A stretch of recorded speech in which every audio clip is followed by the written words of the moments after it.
we want to talk about a rugby, and speaking of dickheads, Eddie Jones has been... This is poor Eddie. I retract that straight away. He's obviously had some stuff to say. I don't know if you've seen these quotes in the newspapers this morning. He's talking about Johnny Sexton and Owen Farrell, and he's making the point that... Essentially, he's making the point that Johnny Sexton gets favourable treatment from referees and from officialdom and all that sort of stuff. And if it was to happen to Owen Farrell, I mean, the book could be thrown at him, which is recent. I don't know why he said that, right. because I haven't seen Owen Farrell on the receiving end of any big hits. I can't. There's none that I can remember. Almost, isn't it, like at this stage? He does.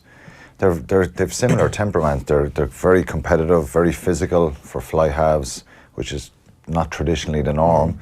They like to impose themselves. Big, they played so well together on the lines. They complemented each other in that second and third test. So, yeah, look, he's always trying to play some sort of mind games with somebody, isn't he? And I don't think Johnny Sexton gets favourable treatment. No. Do you? Not really. I don't think there's anything that stands out to me there. No, and he went into a lot of detail about, if Sexton gets hit off the ball, he almost seems to run. Like, but I don't know why it's relevant and why he's bringing that stuff up. It's nothing to do with, if he's playing Ireland this week, maybe he's trying to influence the referee or something. I suppose he's referring to Owen Farrell, and I know he did say that if Sexton makes that tackle, he gets away with it and there's no fuss. Farrell gets away with it too. Listen, so I know for a fact it's the wrong decision, and I know that was discussed, and that's behind closed doors with the referees and and World Rugby. No, but look, it was a mistake, and I think we spoke about it on Monday about all the different punters and different players, ex-players saying, some being divided on it. It's done and dusted now. There's no point in rehashing it, but I think Eddie Jones is he's bringing it back into the spotlight there by talking about that. And I don't know why, because like if Ireland are playing England this week, fair enough, you try and find something. But are you saying that behind closed doors they've sort of some sort of agreement? I think so. I think it was acknowledged that it was probably the wrong decision. Yeah.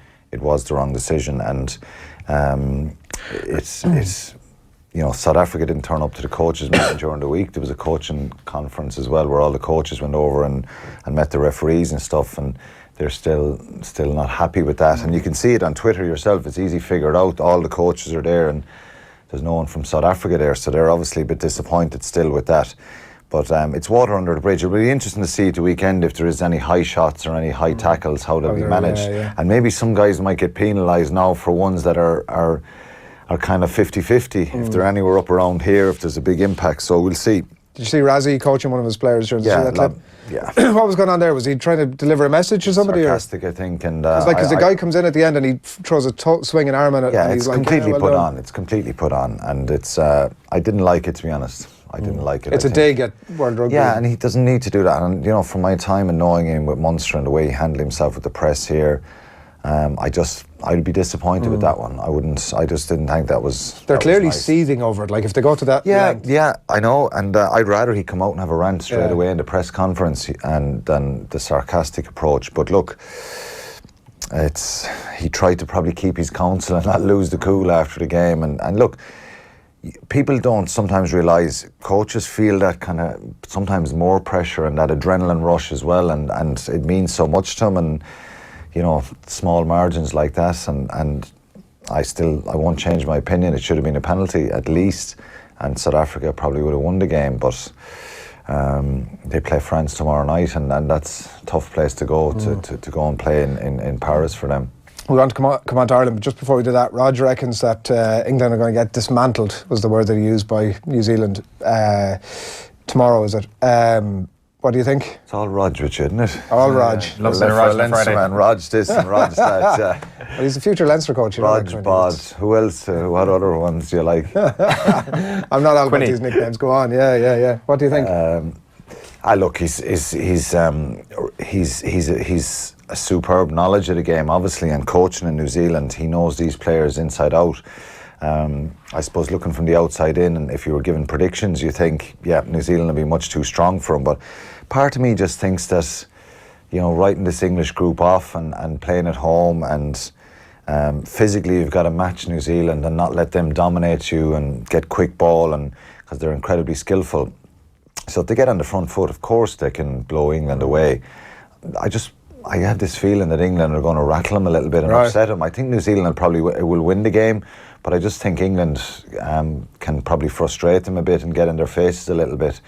And I imagine it's going to be very physical and competitive. Is there a bit of a lesson in the discourse around this game for us in Ireland that, say, 12 months ago you were looking at this game and everybody was talking about this 12 months ago when we were sitting here, and almost a year later there's nowhere near the level of fanfare? We're still really excited for the fixture, but it was supposed to be the two best teams in the world going toe-to-toe tomorrow. The English game and New Zealand game? Yeah, like I wonder from our point of view, is it like, grand, it's important to beat Argentina and it will be very important to beat the All Blacks once again, but just relax, it's still another year away. Yeah, it is, and I've said that a few times myself, that it's a year out, and they're important games. All internationals are important, and when I played, I always kind of viewed them. Sometimes people go, that's just like, sometimes even Italy last week in Chicago is probably the biggest game of some players' lives because they're playing an Irish jersey, and there's the possibilities to come after that. So it depends what way you view it. England, New Zealand, I suppose, with the English media and Northern Hemisphere media would have probably said, yeah, they will be the two best teams in the world, and this England, New Zealand and Twickenham will be just a phenomenal game, but it's not. The Vunipolos are missing for England. They've had an uncertain kind of run, a poor run under Eddie Jones recently, but I still think at the end of the day, and we've as an Irish side, we've played well in November, we've done well in Six Nations, and ultimately, the World Cup is the one you want to try and do well in the next time. And Argentina seem to peak at World Cups, so even though they're very important games, they're not the be all and end all a year out from a World Cup, because there's a lot of rugby to be played between now and then. Owen comes back from the web summit and he starts using words like discourse. Yeah, it's one of my go-to words. He must have met some very intelligent people over there, Adrian, and everybody else met. That's the sort of guff that you... Yeah. Sean O'Brien back in from the off is one of the big talking points, and definitely want to get your thoughts on this. So, when everybody, I suppose, is fit, it's always a question, particularly with that back row, who's starting, who goes where. What he offers you and the credit that he has in the bank almost, is that something that's going to be a factor for Joe Schmidt, do you think, over the next 12 months? Yeah, I think so. Look, he's tough as nails, Sean O'Brien, and when he's fit and up to speed, he can really influence games. And what I like about Sean O'Brien is he's a fellow you'd like to have beside you, right? Because you know that no matter what happens in a game, he'll be vocal, he'll believe that he can change things on the run. He's pretty intelligent as regards, viewing the game and seeing opportunities, and He's a very powerful player as well. So he's delivered as well. And like you say, experience in the bank, particularly when you play New Zealand, he will love that task of kind of going up against the top team. He just loves a challenge. I'm not saying Dan Levy or Josh van der Fleer or Jordy Murphy wouldn't. They're all excellent players. But I think Sean O'Brien has that bit of experience over them. He's been through the mill, played in the Lions tour down there, 3 tests, and performed really well. So that's given him a bit of an advantage. I think when Sean O'Brien's fit, he's your number one, because but he's had so much trouble with the injuries. So I'm glad to see him back in there, and I really hope he goes well.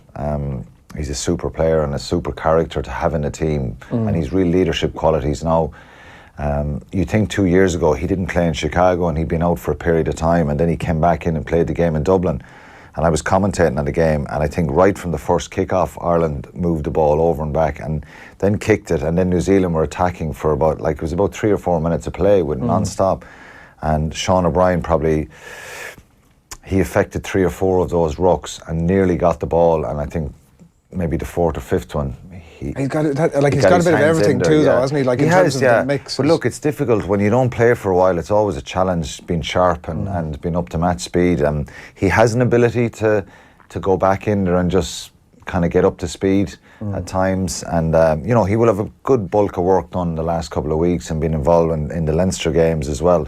So he's not going in out of the cold, and he stayed home from Chicago, and he would have been preparing with the team last week as well, so with the group that stayed in Dublin. So, but look, he's a big character, but he needs to play well. Sometimes if you can't just get selected on reputation, and that kind of situation ends for people.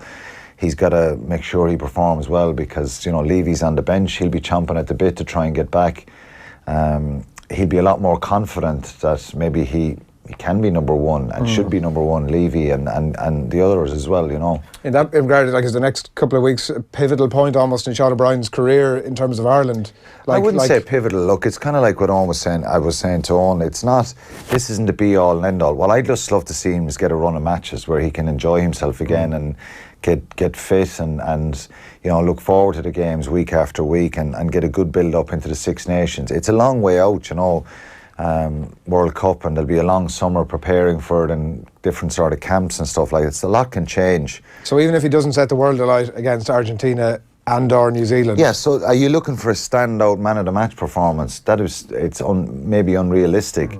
It's 50, 55, 60 minutes of Sean O'Brien being hard, being aggressive, being in people's faces, making 8, 10 carries, 10, 12 tackles as well, and you know, making sure they're impact tackles and that he's physically, you know, because he can physically dominate people. He can mix it with anyone physically.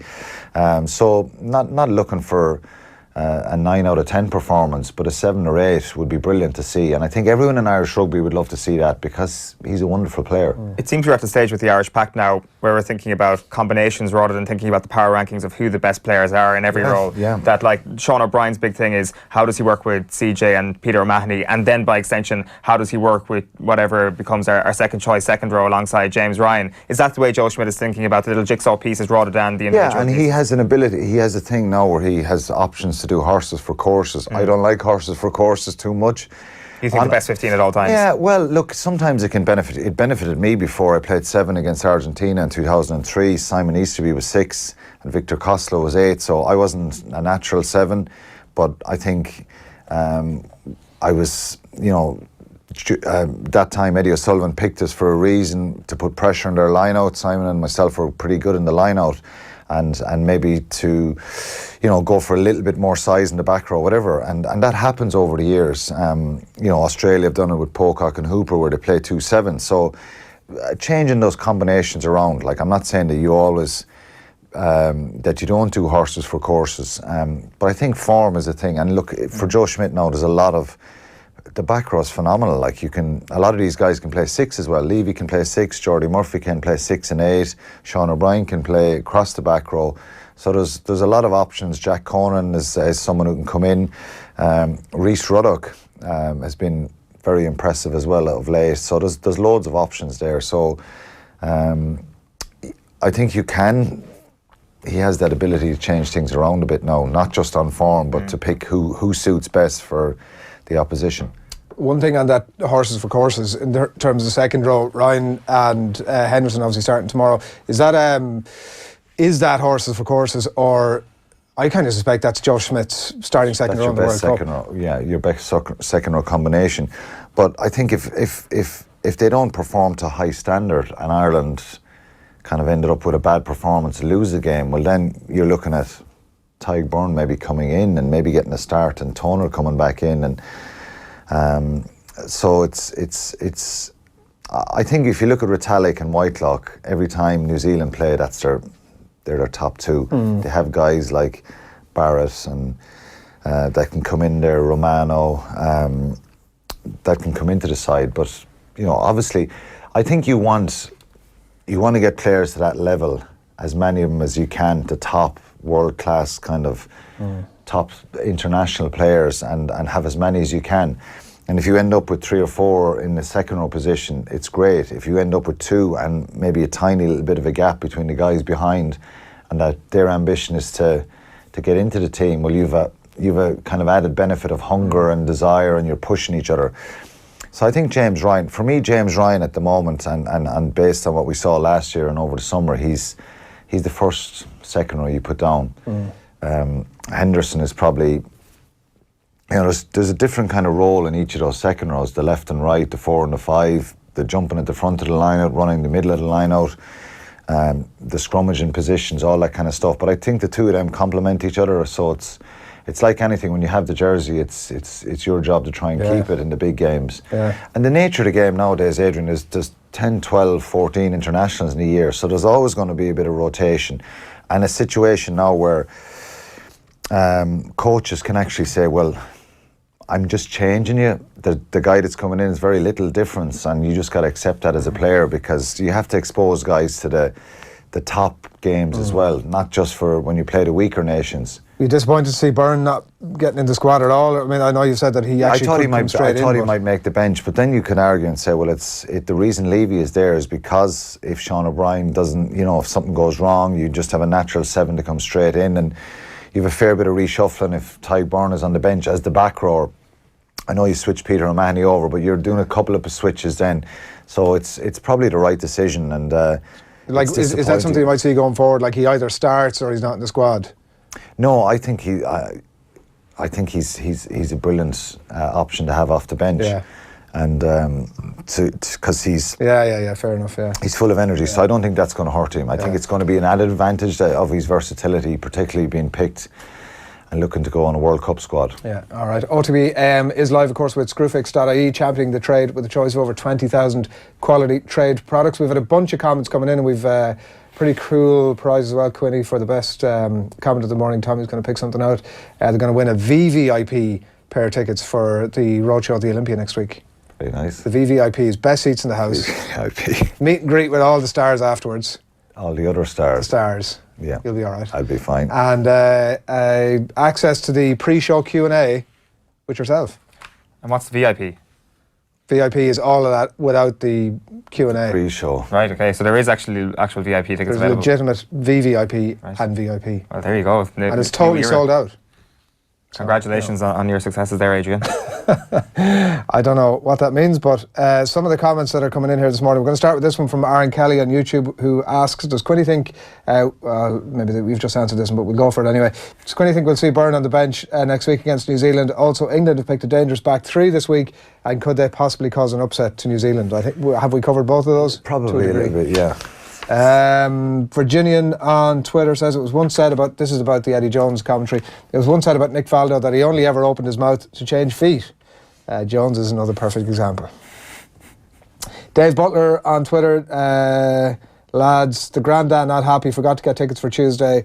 If there's any about, let us know. Is he in the mix, Tommy? Is he in the... Tommy's not committing one way or the other. Shrugging the shoulders. Yeah, he's not committing. Isold Cody on Twitter says, with Eddie Jones' bizarre selections and omissions, is he perhaps a tactical genius who will have an unusually uninjured group just on time for the Rugby World Cup, or is he just not caring as he realises he will be long gone? I think he's trying to win matches as best he can, but you never know. We'll see, wait and see. I actually think they're going to be quite competitive tomorrow against New Zealand. I could be wrong. It could be egg in the face stuff. New Zealand possibly... They're capable of winning well, but I just think it'll be a bit of a slugfest there, and they'll make it difficult for New Zealand. Yeah. Is there anything that's giving you hope from New Zealand's point of view? That are you seeing chinks in their armour, or is it more that England have that capacity? I just think that I just think England have an ability. Like when you look at the team, like they have a very good backline. Like if their forwards do well enough and give them enough a ball, I think Ashton Slade is a really good player. Ashton, like him or not, is a super player. Elliot Daly at full back. So if they get enough of quality ball, Johnny May is so quick. I think the issues are up front. Sam Underhill coming back in as a 7 is a really good player, and Brad Shields at 6. The New Zealand, he played under 20s for New Zealand. He knows all these guys inside out, and Itoje and Cruz are good players. So. A lot of variables there, New Zealand could blow them away, but I don't know. I just think I don't think this New Zealand side are as good as people are making out to be. Why so? I think they have vulnerabilities, and South Africa exposed those vulnerabilities. If you go after them, and New Zealand have an aura, and to be fair, I don't want to be anyway disrespectful because I love watching them and I grew up watching them and I'm an All Black fan. I think you've got to believe that you can beat them first and foremost. England won't lack that confidence. Okay, they've got to go out and deliver then.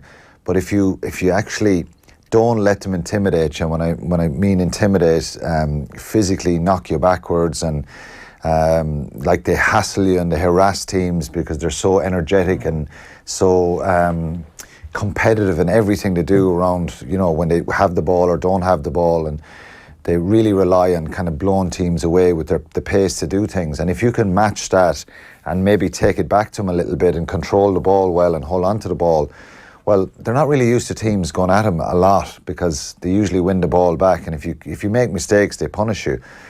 But South Africa didn't have a huge amount of possession in the game in Wellington, but they just had an ambition to attack them and put them in positions that maybe they weren't that used to, and they do panic and they give away a few penalties, and so I just think England, if they kind of, it's all ifs and buts, isn't it?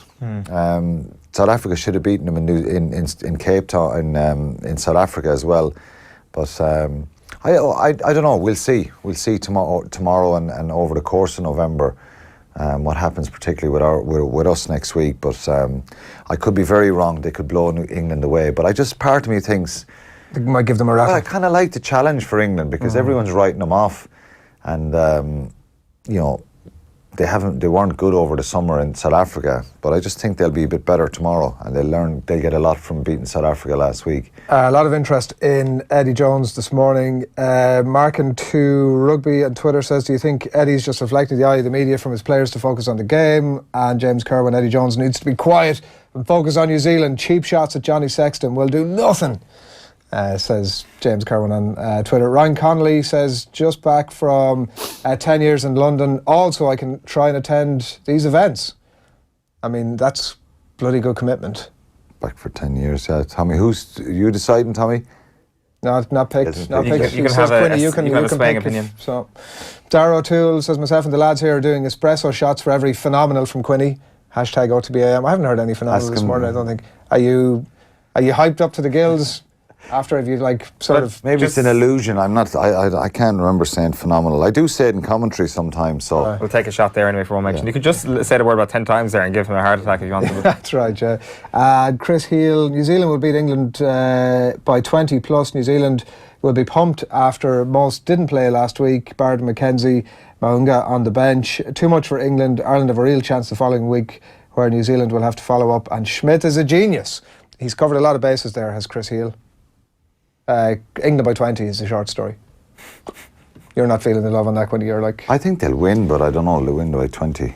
I hope England give them a rattle because they'll shake them up a little bit. Yeah, exactly. A few injuries. I don't want England to win because if England win, then we've a wounded New Zealand. They're never going to win. They're never going to lose back to back. Is the point, isn't it? Yeah, they come next week then. Ed Burke is probably my favourite when it comes to these ticket asks. He just simply says, 2 tickets, please.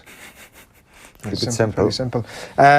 Just before we wrap up in the Ireland game, Henshaw at 13 and Aki at 12 was one that sort of stood out to me. What's the thinking here? Well, it's Gary Ringrose. He's Joe Schmidt's hand is kind of forced there. He's had a hip injury. He got a hip injury last week against Italy, and I think Ringrose gives a great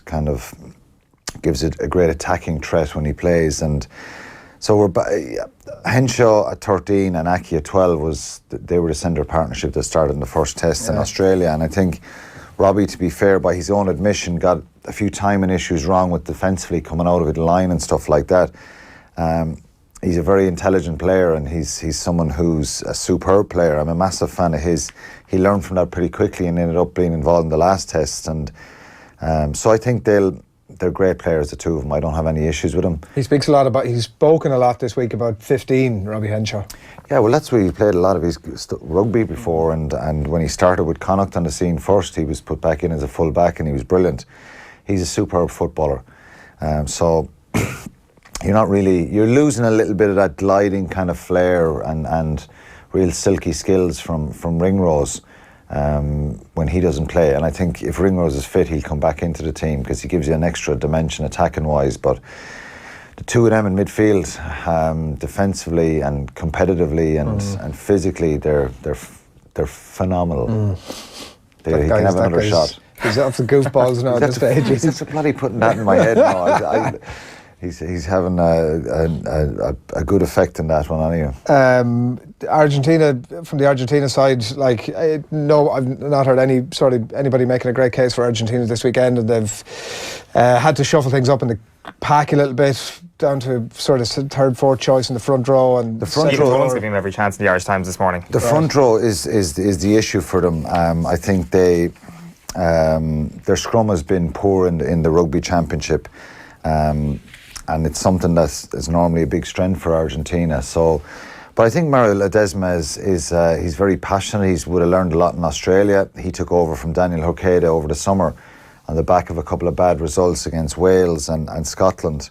They were very good in the Rugby Championship. They beat South Africa at home and they beat Australia away. They should have beaten Australia in the last game as well. They had a massive lead. I think they were 35 or 34-8 up at one stage. Argentina or Australia came back and won that game.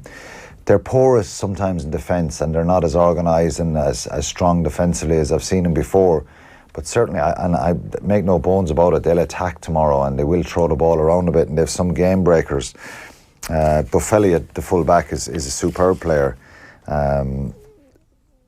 De La Fuente in the centre, the 12, massive. And Sanchez, of course, the fly half. He's been top quality performer for them. And I think this squad is probably... They'll be very well prepared because they're a completely home-based squad. There's no overseas players in it. And they've probably had 2 or 3 weeks back in Buenos Aires where they've been preparing for this. So they'll be pretty organised and have a game plan to try and be competitive.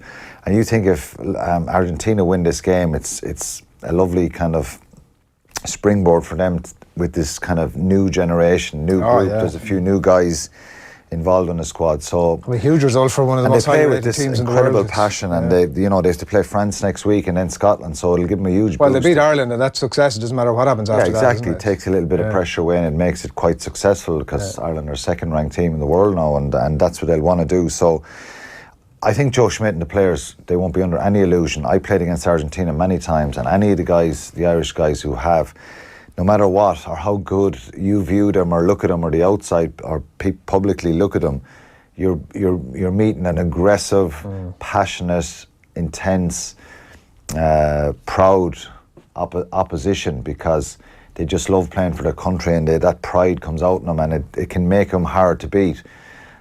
So it'll be interesting to see. Just on that rugby championship stuff, as I was saying, Toland, he's gone into the stats of their performances there, and he says that they were joint first overall in rucks won, second in defenders beaten, second in metres carried. They beat Australia's try scoring, and they beat New Zealand's discipline with no yellow cards. I suppose like the last one is you can take or leave it in terms of being a good place. Basically, Toland saying that they need to put us into a dark place at some point tomorrow, and then it'll be a success, especially if Ireland come away with the win. Yeah, they have a few game breakers and like I said, Buffelli and De La Fuente is a super player. Moyano, the winger, is brilliant as well. These guys tend to get a bit of space and they exploit it and they make a lot of line breaks. Their back row is superb. Matera, I think, is just a class player, and he played in that game in 2015 at the World Cup, and he was superb. I think Ortega, Decio as well, the number 8. Really good footballers, and the second rows, Alamano and Lavanini, they're strong, they're hard, and they get a lot of offloads. So I think a lot of their line breaks are coming from a real kind of open, relaxed attitude when they attack. And I don't think Ledesma will try and kind of stop them from playing that way. What he will want from is to be stronger defensively and be organised, because that was their problem in the Rugby Championship. They didn't have a problem scoring 2, 3 tries, 4 tries a game, but it was what they were conceding was the problem. So I think Ireland probably be maybe that little bit better than them tomorrow and more organised than them, I hope. I think we shouldn't expect from miracles in a clinical performance, because you're putting a group together who haven't played in a while, but it's knock some of the rust off and get the a little bit, done, and they'll have to be physically right for Argentina. And you think back to the game last year, we were 20 points up and very comfortable, and then Argentina had us, in all sorts of panic near the end of the game, and they have that ability to do that. Jared Fitzpatrick on YouTube wonders, does Quincy think that the new Alternative Ireland kit is an homage to Leinster? Blue heart. Homage to Leinster, Jesus. Go on, Quinny, bite on that one. Paying too much attention to it. No. Show me the new kit, Tommy. Can you put it up there? No, we get the Ireland. Can we get it? The new Ireland kit. The Alternative Ireland kit. The alternative one. I'll read a couple of comments here. We're doing that, including giving away the pair of tickets for Tuesday night. Have gone to, drumroll, S Brooks 73 on Twitter. Essentially, it was a begging tweet looking for the tickets, so we said fair enough, that works. They won the VVIP tickets to the sold out roadshow in the Olympia next Tuesday night. It's going to be pretty epic. Keith Wood is going to be there. Quincy is going to be there. Brian O'Driscoll is going to be there. Justin Marshall and Paul O'Connell as well. And those VVIP tickets are winging your way to you. Sbrook73. You can check out HeinekenRugbyClub.com for more chances to win on that as well. Tommy is feverishly trying to get us that clip. I'm looking forward to the picture. It's a good Munster representation at that roadshow. Well, I'm interested in and despite my Connacht bias, obviously, I'm interested in hearing what they have to say. You know, I'm going to be asking a few questions. Bit of prodding, a bit of poking, and you know, you've 4 egomaniacs there. Oh, really? Yeah. Joe Malloy, is that? You didn't include Joe Malloy in that. I'm joking, but top quality performers, and it'll be interesting to see what Justin Marshall has to say about, you know, the game and stuff like that. And interesting guy actually. His punditry is pretty good. He's good. He gets people question his confidence, and he lacks a bit of confidence at times, doesn't he? Typical Kiwi, is that what that's? Yeah, but he's good. He's very good, in fairness, and he was a hell of a player as well. Yeah, it's good to have him. Class act. Here we go. Right, here's the homage to Leinster. Fair point. Yeah, maybe they could bring out another one in red. The Vodafone, the RFU on it. But that's enough. A green one actually too for much you, red, Connacht. Too much red, Conrad. The green one's already been. Connacht one, isn't he? Well, it is an homage to Connacht, I said, the Ireland jersey. But a darker green kind of for Adrian. Go out of that. Keith Wood, Malcolm O'Kelly, Dennis Leamy are all going to be on tonight to preview the Ireland versus Argentina game as well. Friday night racing with trainer Tony Martin. Andy Lee is going to be in to discuss his acclaimed biography, and a really good chat with Andy and his biographer Niall Kelly from the book launch down in Limerick this week in O'Mahony's bookstore. You can check that out. Neil Tracy was in the driving seat down there during the week. That's full piece and well worth a watch up on youtube.com/offtheball.